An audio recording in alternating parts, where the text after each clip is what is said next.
Hein? Oui, bonjour à tous.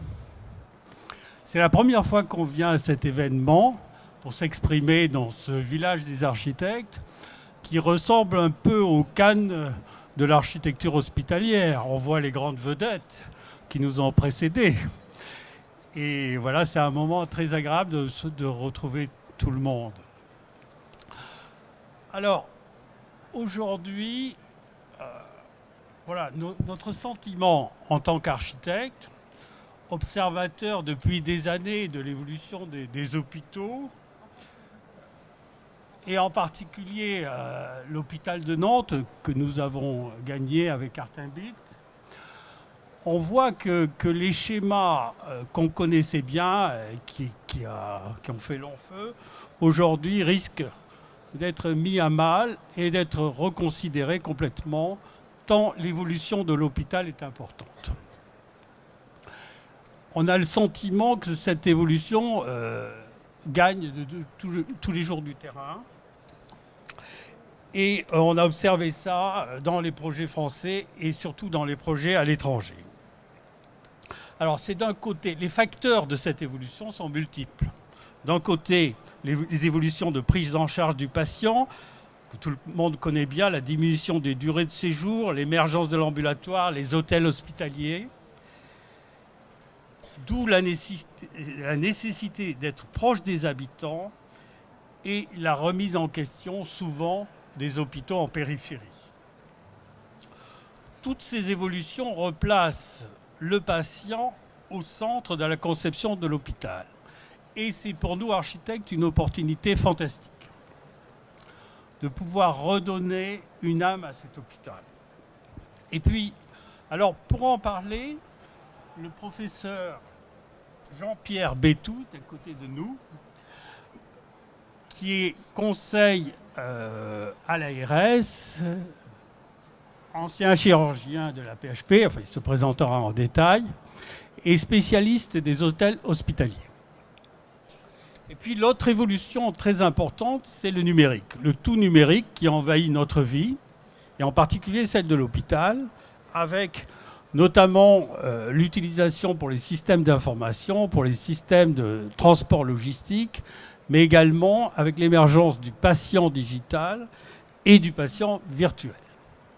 Et là, pour en parler, Thierry Courbis, ancien directeur d'hôpital, spécialiste du digital hospital, et là, pour en parler, voilà.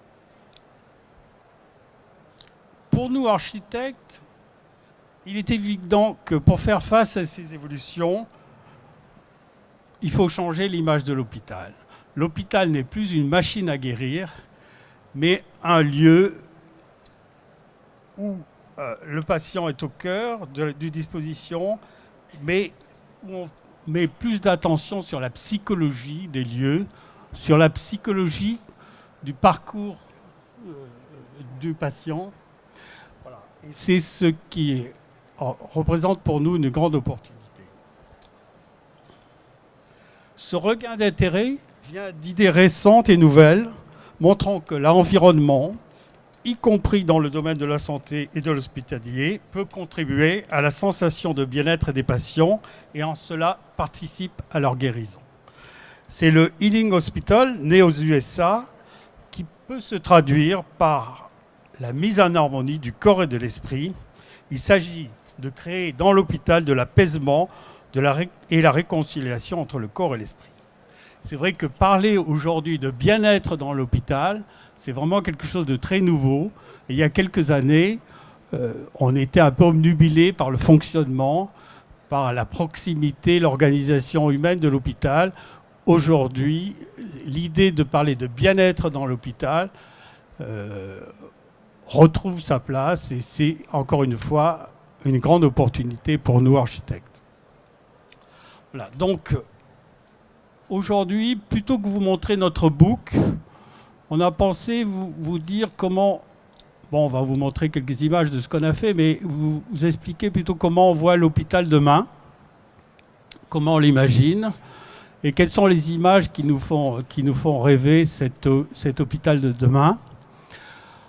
Voilà. Mais peut-être un petit éclairage avant par Thierry Courbis sur ce qu'est l'hôpital digital et ces changements profonds que vont introduire cette nouvelle façon de pratiquer l'hôpital.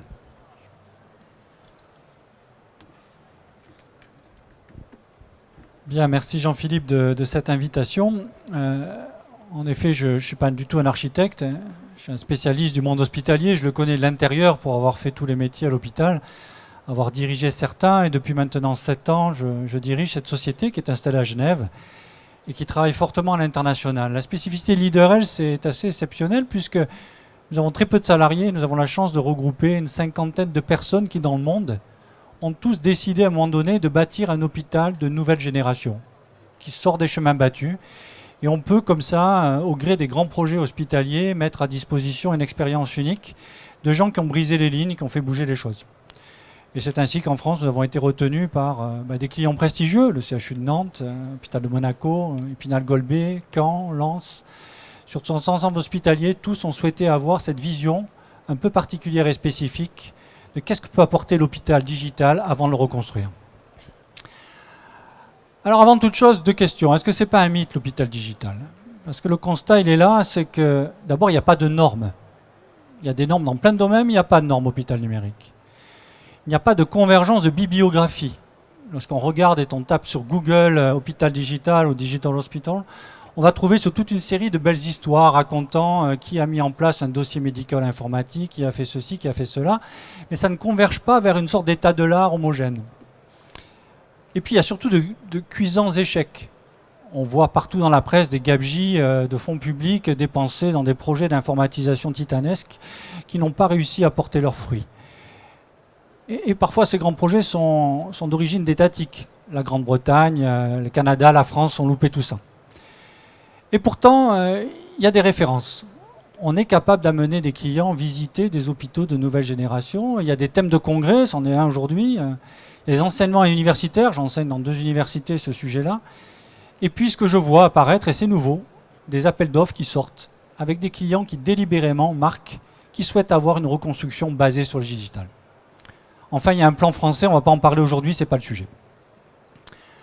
Alors, notre sujet, c'est quoi? C'est avant d'engager une redéfinition des grands processus hospitaliers faits par les professionnels, il est important de penser une réorganisation en profondeur. Et pour penser une réorganisation en profondeur, l'idée est de dire en quoi les nouvelles technologies digitales, sur tous les sujets, sont capables de transformer la façon de faire le soin. Qu'est-ce que ça amène de radicalement différent avant de penser l'hôpital?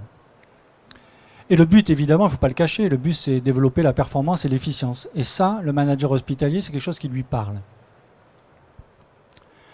Alors le modèle LeaderL, c'est celui-ci, je ne vais pas le détailler aujourd'hui. Notre cœur métier, c'est de mettre en cohérence, vous le voyez, une vision d'un hôpital. Alors derrière, vous voyez le superbe hôpital d'Abu Dhabi. C'est de mettre en cohérence 150 technologies que nous avons réparties dans 4 sous-ensembles. Le sous-ensemble du bas, c'est toutes les technologies de l'hôpital qui communiquent, en interne, en externe. C'est les systèmes d'information, c'est l'informatique.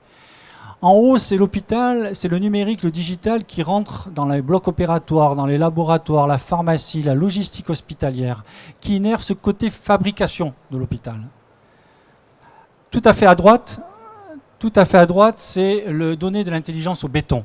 Comment rendre un bâtiment capable de capter les présences, capable de capter ce qui s'y passe. Et enfin à gauche, c'est l'hôpital écologique. Le tout représente une architecture unifiée, unique dans l'hôpital.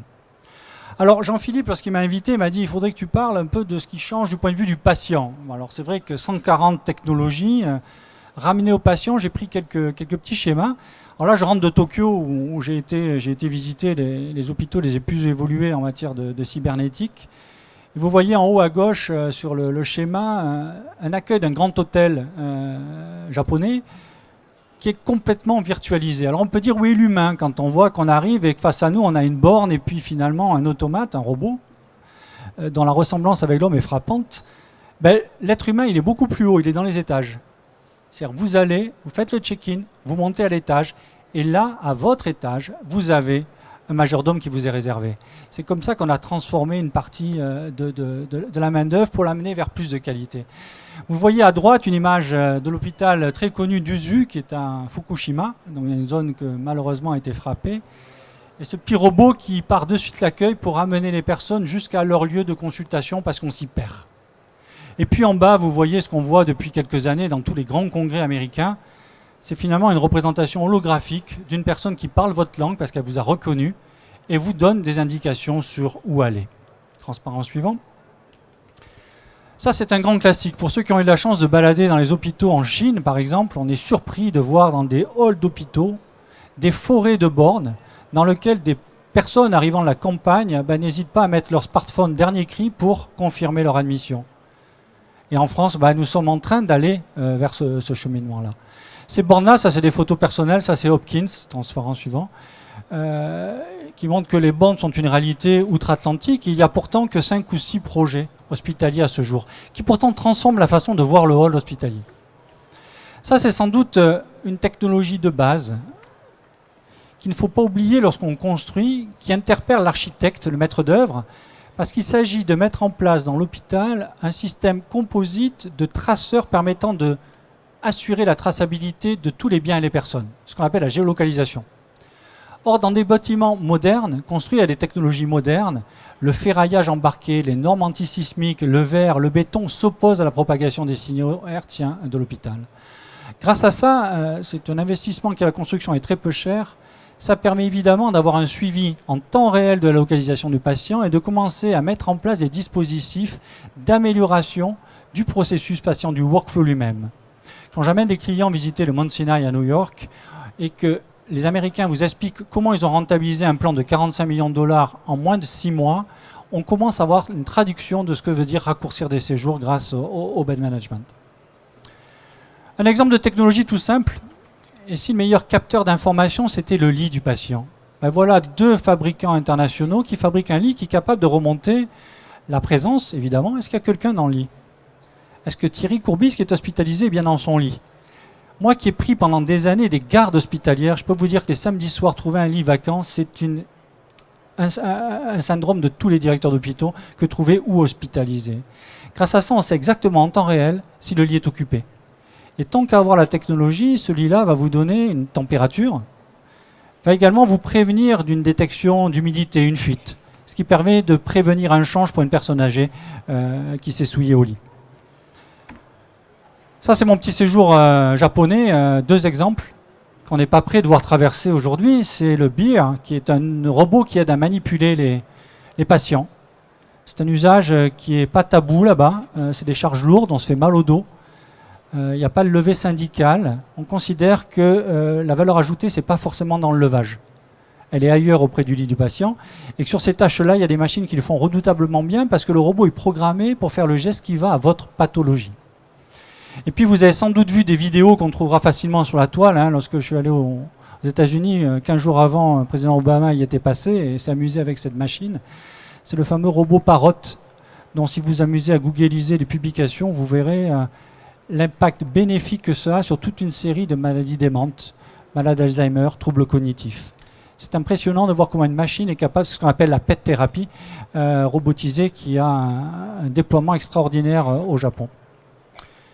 Peut-être un aspect le plus difficile à accepter pour les architectes, c'est la surveillance. Et finalement, si l'hôpital de demain n'était pas l'hôpital, si c'était le domicile. Je me souviens un jour une discussion sur un grand chirurgien de Strasbourg qui me disait « Aujourd'hui, on a la technologie, je suis capable d'opérer un patient d'ores et déjà dans sa chambre. » Parce qu'en effet, on est capable d'amener au lit du patient, dans sa chambre, un dispositif qui permet de faire les choses, surtout quand on est un des meilleurs spécialistes du mini-invasif. Alors évidemment, vous avez, je crois dans ce salon, j'ai reçu la petite carte à l'entrée, vous avez cette référence française, cette cabine de diagnostic, la télécabine, qui permet comme ça de pouvoir faire des consultations existantes. Mais vous avez également la déferlante des objets connectés. Alors, je vous parie que le cadeau Noël de Noël prochain sera la iWatch ou son similaire. Et voilà 600 millions de personnes qui vont pouvoir envoyer dans des bases de données d'Apple leurs données de santé. C'est des cohortes énormes à l'appui de la recherche. Ça change complètement la façon de préparer la venue à l'hôpital. Et puis vous voyez ces deux innovations. Vous voyez là, en bas à droite, un robot japonais d'accompagnement pour personnes âgées, qui aide au maintien, qui aide au lever. C'est une canne intelligente. C'est un petit compagnon des maisons de retraite.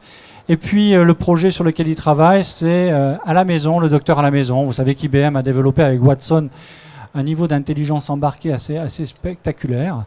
Ben, ça, c'est des choses qu'il faut avoir en tête au moment où on se pose des questions. Quand on prend des paris il y a 10-15 ans, qu'est-ce qu'on fait en matière de mètres carrés hospitaliers? Est-ce qu'on ose réduire encore la surface au-delà de ce que prévoient les DMS? Merci de votre attention. Merci Thierry. Effectivement, cet hôpital numérique nous tourne la tête tellement. Il y a d'innovations possibles et je pense qu'on n'est qu'au début de ces innovations. Mais la question, quelle incidence sur l'architecture? Je crois que la réponse est simple. C'est une nouvelle liberté pour l'architecture. C'est vrai que le numérique nous libère de l'hôpital machine, de l'hôpital sanctuarisé, replié sur lui-même. Et donc, c'est effectivement un terrain formidable pour nous si on est ouvert et si on sait observer ces évolutions. Donc, pour en parler, Caroline Régaldiès, mon associée, qui va d'abord nous parler de l'intégration de l'hôpital dans leur ville, de la proximité de l'hôpital avec ses habitants. En effet, toutes ces évolutions nous permettent de penser l'hôpital très ouvert sur la ville et très intégré. Et au travers de deux exemples de projets sur lesquels on a travaillé depuis de nombreuses années et qui nous ont fait avancer dans cette réflexion, on voudrait vous montrer comment l'hôpital peut devenir une partie de la ville, comment on peut gommer les limites entre l'hôpital et la ville et que l'un et l'autre soient intimement liés. Ça, c'est le projet de l'hôpital Saint-Joseph à Marseille, qui est un projet de restructuration globale d'un hôpital existant. Il est dans un cœur d'îlot très grand au cœur de Marseille et il a effectivement des entrées sur les quatre côtés et il est complètement traversé par la population du quartier qui en profite pour couper. Et de ce fait, on a réorganisé l'ensemble de l'hôpital pour l'ouvrir sur la ville. À l'entrée, on a aménagé une place publique jardin qui devient un vrai square, qui est ouvert à la ville la journée et qui fait que les utilisateurs de la ville viennent aussi et traversent l'hôpital pour repartir dans le reste du quartier. On a aussi réorganisé les flux et au travers d'une grande rue intérieure qui est une rue publique commerciale dans laquelle il y a des boutiques, des coiffeurs, une cafétéria, il y a même la chapelle de l'hôpital Saint-Joseph et c'est vraiment un lieu qui actuellement est extérieur et pratiqué aujourd'hui et qui le sera demain encore plus. Voilà, cette rue, elle peut être habitée par tous les éléments digitaux dont a parlé Thierry tout à l'heure. Ces bornes, ces accueils, ces personnes qui sont là et qui rendent cette utilisation vivante et partagée par tous. Voilà. L'autre projet, qui est aussi un projet de longue haleine, c'est l'hôpital Saint-Joseph à Paris, sur lequel nous avons refait entièrement le plan d'organisation et d'urbanisation, on pourrait dire, et qui est toujours aussi vivant, puisque aujourd'hui, nos confrères continuent à construire sur ce site en s'appuyant sur la structure très forte de ce projet. C'est un hôpital organisé sur un principe de rue ouverte qui desservent des pavillons d'entrée de petite échelle, qui sont à l'échelle des pavillons d'autrefois et qui sont recousus on peut dire, sur la partie arrière par des bâtiments plus flexibles et continus. Et la séparation des flux permet d'aménager un grand jardin à l'intérieur qui est en fait qui est relié à la ville par le hall Et la cafétéria s'y installe. Au beau jour, on peut s'y reposer tranquillement, comme dans un café de village, vraiment dans le sud. On est à l'abri de la circulation, à l'abri du bruit de la ville. Et tous les utilisateurs de l'hôpital passent par là pour aller rejoindre les pavillons très, très simples et à échelle très, très humaine de l'hôpital. Donc ce sont vraiment des lieux que la ville utilise aussi, parce que c'est pareil, comme à Saint-Joseph-Marseille, on traverse l'îlot grâce à ces espaces publics. Voilà, je crois que ça a été l'occasion pour nous de développer ces concepts, et notre projet de Nantes, qu'on ne peut pas présenter malheureusement, mais ça s'inspire largement de ces concepts-là pour faire en sorte que par des rues publiques, on pénètre à l'hôpital et qu'on oublie la notion de grosse machine à soigner et qu'on puisse être dans un endroit où le bien-être est fondamental. Voilà, je repasse la parole à Jean-Philippe pour la suite. Oui, le dernier point, c'est que l'intérêt de l'hôpital en ville, c'est qu'il continue à se développer en plusieurs satellites, en plusieurs couronnes. Et là, plusieurs réalisations de cliniques, dont celle-là, Léopold Bellan, que nous venons de livrer. Et il y a également d'autres architectes qui ont produit des bâtiments. Et tout ça fonctionne par rapport à un cœur. Et donc, non seulement la ville vient dans l'hôpital, mais aussi l'idée, c'est que l'hôpital vient dans la ville. Notamment dans sa dimension universitaire, l'hôpital se propage et voilà, on a donc gommé les limites entre l'hôpital et la ville. Et alors donc ça aussi, ça fait partie de cette démarche de se sentir bien dans un hôpital, de sentir cette proximité qui est permise notamment qui est facilitée et qui sera de plus en plus facilitée par ces technologies. C'est un point important. Alors, le paysage naturel, c'est sûr que dans le Healing Hospital, le contact avec la nature, plus de calme, plus de chlorophylle, compte beaucoup. Ici, ça c'était notre projet de Monaco, premier projet, d'une terrasse ouverte sur le paysage. Là, l'hôpital Bégin, où un site exceptionnel au milieu de la forêt.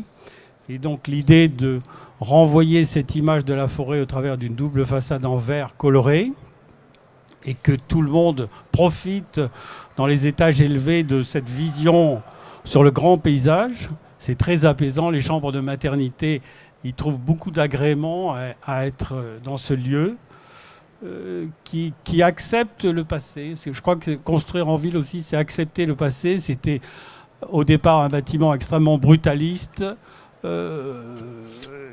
Voilà, on l'a accepté tel quel, on l'a transformé et chaque époque amène quelque chose de nouveau. Ici, voilà l'idée de faire des bâtiments paysages, des hôpitaux paysages.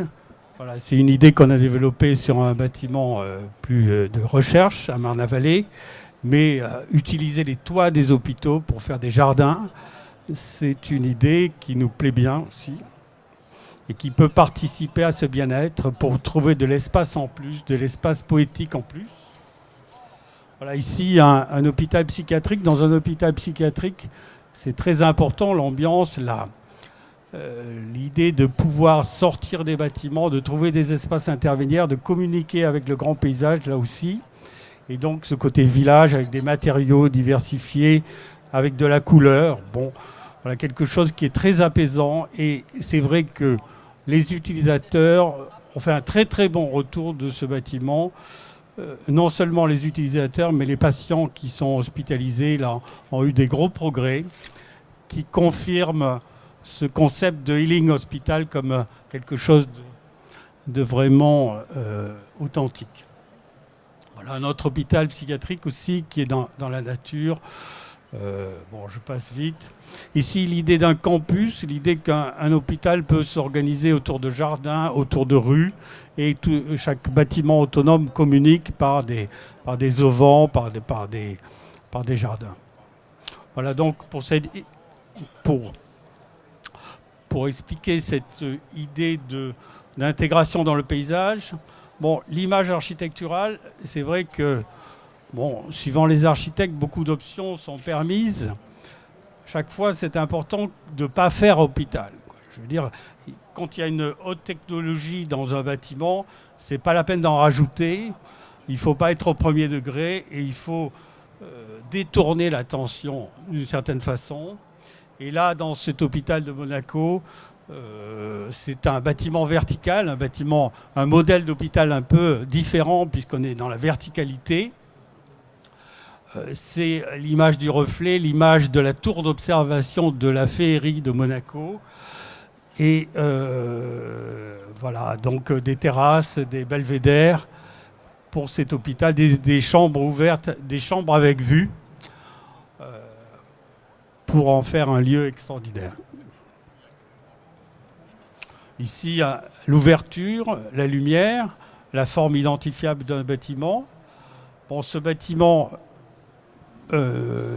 pour la Générale de Santé, qui s'intègre dans le contexte des villes du Nord avec de la brique anthracite, ponctuée de fenêtres colorées.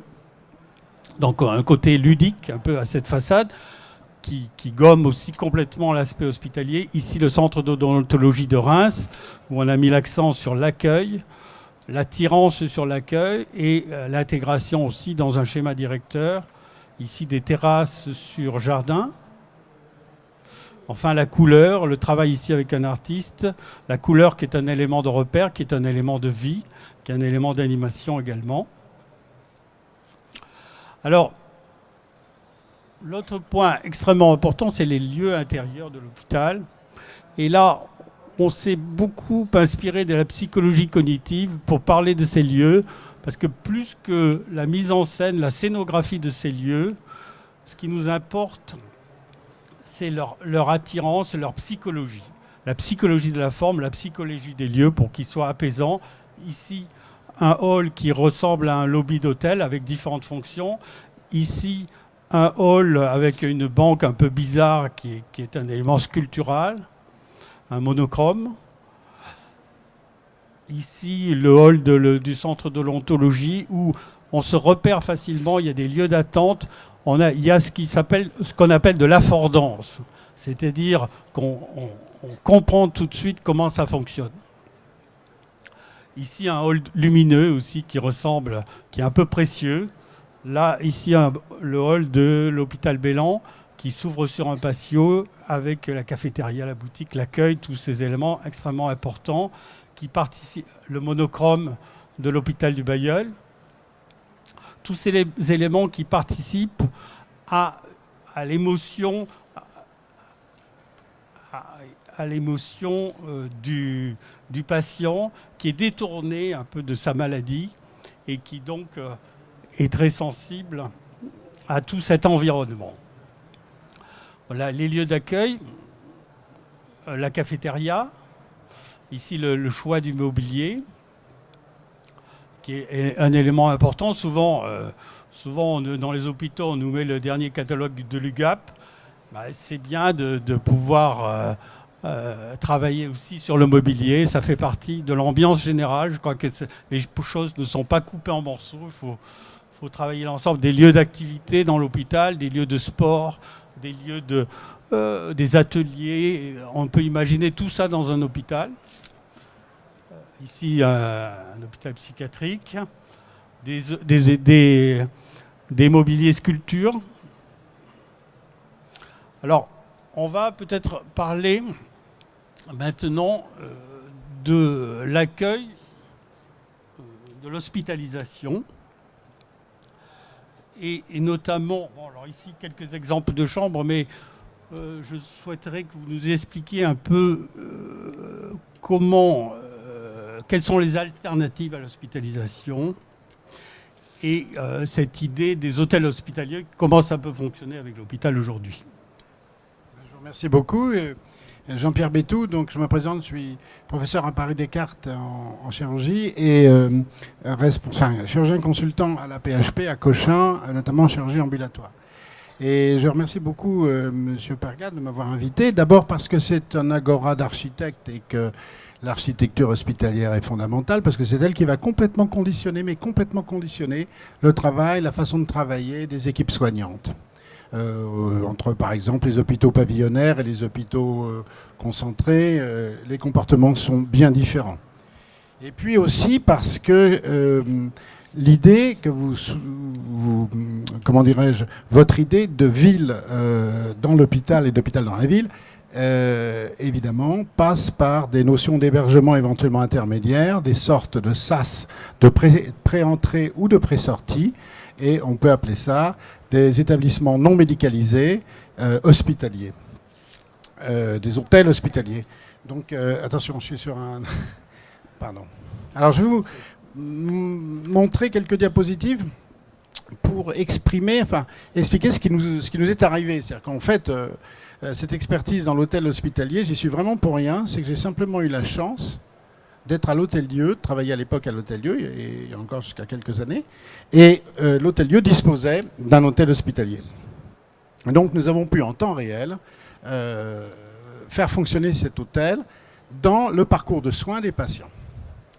Ce qui n'était pas très, très habituel en France. Alors, d'où était venue notre idée ?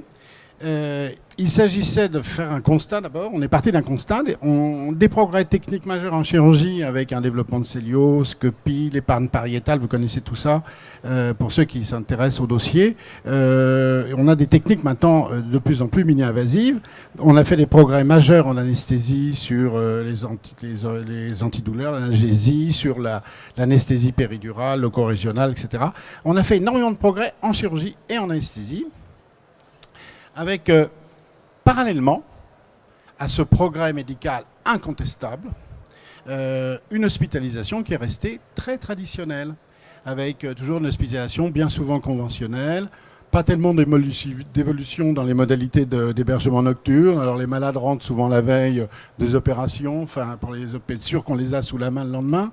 Même si les nuitées post-opératoires ont quand même globalement diminué, on a quand même une hospitalisation qui est restée très traditionnelle en France, avec beaucoup de mobilisation de moyens la nocturne, les équipes de nuit, la prolongation indue quelquefois un peu excessive de traitement par voie veineuse, les drainages, les sondages, etc. Et on a des patients qui sont évidemment fixés dans leur lit, un peu à disposition, et c'est encore un peu les techniques. Donc on a une hospitalisation globalement restée macro-invasive, pour une chirurgie qui, elle, est devenue micro-invasive, et une anesthésie qui est devenue micro-invasive. Donc il y a un petit problème là. Et donc, comment essayer de réduire significativement le recours à l'hospitalisation conventionnelle chaque fois qu'on peut ? Comment préserver la qualité des soins quand même, tout en raccourcissant une durée de séjour qui est complètement incontournable ? Et donc la solution, c'est de dissocier, se poser la question d'abord, c'est ce qu'on a fait, sur l'utilité d'un hébergement nocturne en milieu médicalisé, et puis aussi de donc à terme distinguer les besoins de soins des besoins d'hébergement. Et donc d'introduire la notion d'un hébergement qui pourrait être nécessaire quand même dans l'enceinte hospitalière pour des patients éligibles, mais qui ne nécessiterait pas forcément un environnement de soins pendant la nuit. La nuit, c'est fait pour dormir, donc il faut laisser les gens récupérer la nuit. Et donc on s'est aperçu que c'était très important. Donc pour aider l'hôpital, en dissociant les soins de l'hébergement, c'est essayer de se concentrer plus sur ses missions de soins que sur la mission hôtelière. Et donc, dans cet esprit, on a utilisé l'hôtel intra-hospitalier parce qu'on pensait que dans l'hôpital, avoir quand même l'hébergement dans l'hôpital, en intra-hospitalier, c'est quand même assez sécurisant pour l'esprit des patients. Bon, ça peut être en juxta-hospitalier, pas très loin non plus. Et donc, enfin bref, nous, on avait la chance d'avoir cet hôtel dans l'hôpital et on a donc utilisé cet hôtel entre fin 2009 et 2011, avant une restructuration qui nous a conduit à aller sur Cochin. Mais voilà. Et donc, on a fait un parcours de soins intégrant cet hôtel qu'on a appelé Ambulotel, où on faisait hospitaliser le patient, donc en utilisant l'hôtel hospitalier après une journée de chirurgie ambulatoire. Donc, c'était l'hôtel qui est une sorte d'IBIS qui avait été établi dans l'hôpital au début des années 90, qui était utilisé pour, au départ, l'hématologie et l'ophtalmologie, puis que nous avons, nous, utilisé progressivement pour la chirurgie viscérale notamment. Donc le patient arrivait tôt le matin dans le service, et donc pas la veille pour le lendemain. Souvent il dormait à l'hôpital quand il habitait loin, donc il venait dormir à la veille pour le lendemain. Et puis il avait une vraie chambre dans le site ambulatoire. Ce n'était pas uniquement des fauteuils club, hein, parce que ça permettait quand même de prendre en charge des patients, on va le revoir, de plus en plus lourds. Donc ça permettait une hospitalisation, enfin 2 jours en chirurgie. Et puis avec une surveillance post-opératoire en retour des services de réveil, avec une surveillance de quelques heures. Et ensuite, si tout vraiment était bien, avec des critères extrêmement stricts, hein, il ne faut pas l'oublier ça, sur la qualité du suivi, eh bien, le patient considéré comme apte à la rue, pour des raisons diverses, éloignement du domicile, pas forcément tous les moyens de commodité à disposition à son domicile, etc., pour des raisons aussi sociales, il était logique de les garder à l'hôpital pour aussi voir les pansements le lendemain lorsqu'on avait une chirurgie un peu lourde. Et donc le patient était déperfusé, pas de sonde, éventuellement un petit drainage, et il montait à l'hôtel. Alors c'est ça qui était très bien, je parle donc à des architectes, c'est que l'hôtel était dans l'hôpital, au 6e étage, 3-4 étages à l'ascenseur, au-dessus des chambres de patients, voilà, d'hospitalisation classiques. Donc vraiment intégré à l'hôpital. Donc pendant la nuit, on demandait simplement que le patient ait un accompagnant. On peut envisager des vidéosurveillances ou des systèmes de surveillance maintenant que l'on peut faire très adaptés, avec notamment l'hôpital digital dont vous parlez, c'est évident, ce qui fait qu'on n'aura pas forcément toujours besoin d'un accompagnant. D'autant que dans nos grandes cités, la solitude chez les patients, notamment les patients âgés, est un point important à prendre en compte. Donc, bref, au moins il était dans le milieu hospitalier tout en n'étant pas en zone médicalisée.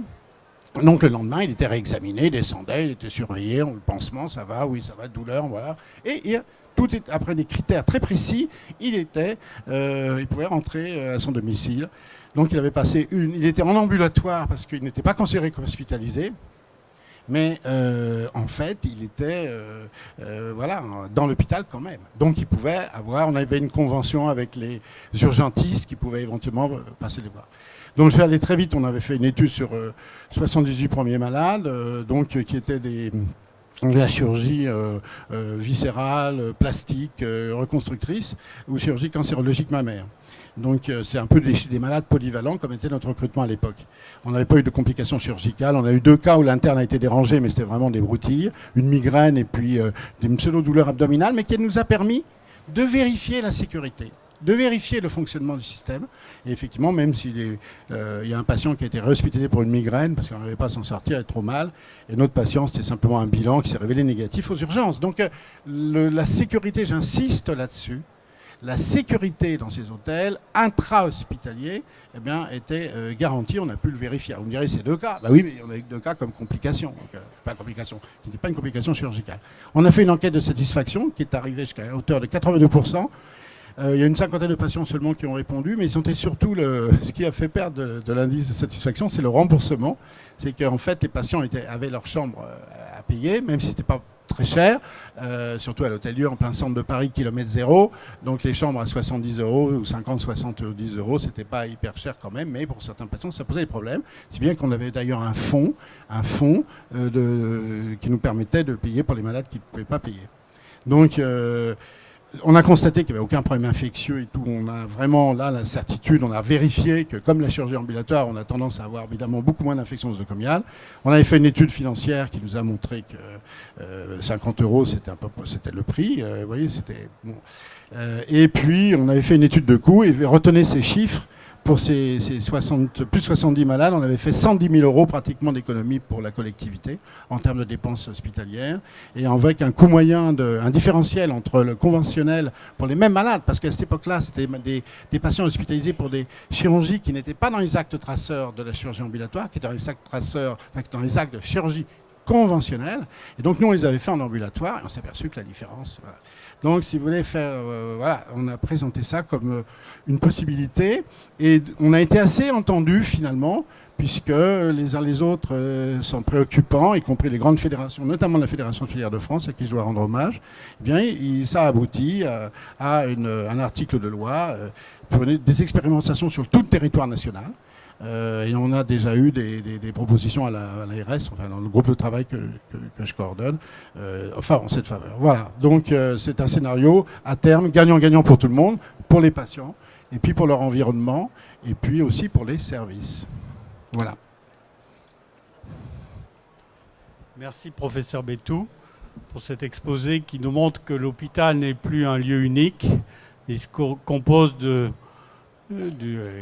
c'est un lieu toujours très complexe, mais avec beaucoup de composantes. Et donc, c'est vrai que pour moi, la conclusion de tous ces aspects d'évolution de l'hôpital qui nous plonge dans des incertitudes d'ailleurs, parce qu'on ne connaît pas les limites de ces évolutions. Par contre, ce qu'on sait, c'est que l'hôpital est de plus en plus patient-centrique et que donc, voilà, tout le matériau qu'on a en tant qu'architecte pour réaliser des lieux qui collent à la psychologie des patients, qui ne soient pas simplement une écriture architecturale sortie de rien, mais qui est à voir avec la psychologie. Je pense que là, il y a un terrain assez important, d'autant que les contraintes de la ville, de la proximité de l'hôpital de la ville, qui est de plus en plus reconnue aujourd'hui comme un élément aussi très positif, sont aussi des éléments très stimulants. Ils nous obligent à composer avec la culture, ils nous obligent à composer avec l'histoire, et donc ils enrichissent notre imaginaire. Voilà.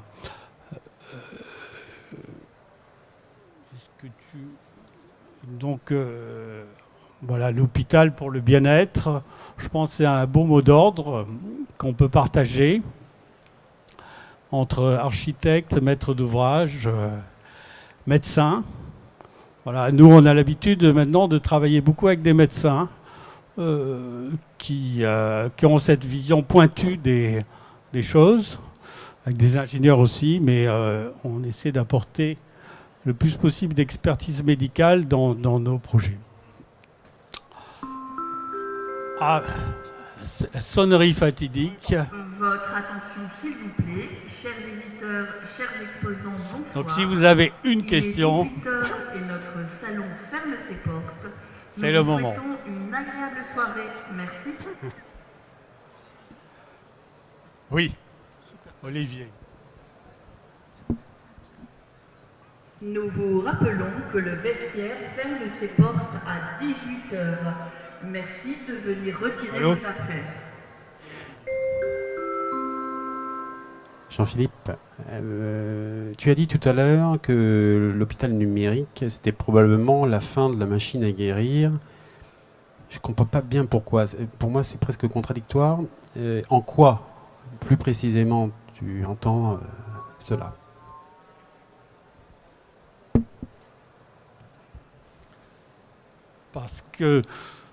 Parce que l'hospitalisation est détachée, parce que les blocs opératoires sont de moins en moins protégés, ils sont plus ouverts parce qu'on fait 65% des actes en ambulatoire, parce que la logistique est beaucoup plus légère avec les transports automatiques, parce que le système d'information permet d'éclater les services. Voilà, donc plein de choses sont offertes, quoi. Plein de choses, toutes nos certitudes sont remises en question. C'est vraiment mon sentiment.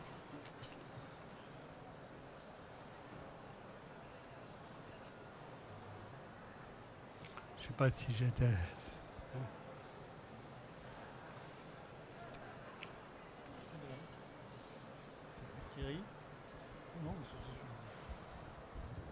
Peut-être juste en complément sur ce sujet, nous qui l'observons, en effet, le numérique permet d'éloigner des centres de production de l'endroit où se trouve le patient. Quand on pense par exemple à NAPAT et extemporané, ces fameux examens qui se fabriquent, qui se font en bloc opératoire et on a une logistique derrière urgente. Quand on voit aujourd'hui nos plus brillants experts, la paix de Paris a ouvert la voie, qui disent tous que les lames virtuelles vont révolutionner ce champ-là. C'est-à-dire demain, la NAPAT extemporanée se fera à partir d'une photographie, finalement, qui est prise en bloc opératoire. Comme l'imagerie, il y a 15 ans, a commencé à faire sa migration et on a vu se centraliser des centres d'analyse de l'image qui étaient différents des centres où se prenaient les clichés. Et comme la biologie aujourd'hui se délocalise, comme aujourd'hui on est capable, depuis 2001, de faire une intervention à distance entre Strasbourg et New York, ce qui a déjà été réalisé il y a plus de 14 ans. Voilà, donc ça donne un univers de possibles. Alors est-ce que c'est intéressant ou pas? Nous, ce qu'on pense, c'est que l'hôpital de demain est un hub. C'est un concentrateur de savoir qui pilote des réseaux qui ne sont pas nécessairement sous la main. Et il y aura comme ça une graduation qui va du domicile, en passant par l'EHPAD, en passant par le soin aigu, en passant par l'hôtel qui est intramuros, celui qui l'est un petit peu moins, etc. Et qu'il faut, enfin, l'architecte de demain, c'est celui qui va sans doute va assembler ces différents concepts pour éviter de tout recentrer sur un terrain unique. Voilà, c'est un peu notre vision et on est là pour peut-être au moment où on fait ce genre de réflexion dire et si on pensait un peu différemment. Après on prend un jet et on retient le bon projet pour le client. Je crois que c'est ça qui est important. Mais nous on est là pour dire ça existe. C'est pas du laboratoire. On peut vous amener dans des endroits où ça se fait et ça se fait de manière très opérationnelle. Parce qu'il y a des pays qui sont confrontés à ça. Parce que quand on est une femme enceinte et en tribu du nord du Canada, ça fait belle lurette qu'on a besoin d'être suivi à distance à Montréal et sans prendre un avion pour une moindre consultation. Voilà. Et comme ceci avance et avance très vite. Merci Thierry. Je voulais seulement rajouter un point pour l'aspect digital et soins. Il y a un apport majeur, mais majeur du digital, c'est l'information. La circulation de la bonne information au bon endroit pour le patient. Combien de fois on a refait faire des examens complémentaires inutiles, on n'arrivait pas à trouver les dossiers, un archivage bancal, avec vraiment une perte d'énergie pour les équipes soignantes. Donc ça, l'aspect digital, en dehors de la rapidité de connexion, de la rapidité d'information, il y a aussi la circulation de la bonne information au bon endroit. Vraiment, hein. Moi, je pourrais rajouter aussi qu'on en parlait souvent avec Thierry Courbis, c'est que tous ces progrès technologiques vont permettre de mettre le personnel vraiment au service du patient et qu'il ne s'occupera plus de toutes les tâches répétitives, pénibles et inutiles et pourra s'occuper vraiment de la psychologie du patient.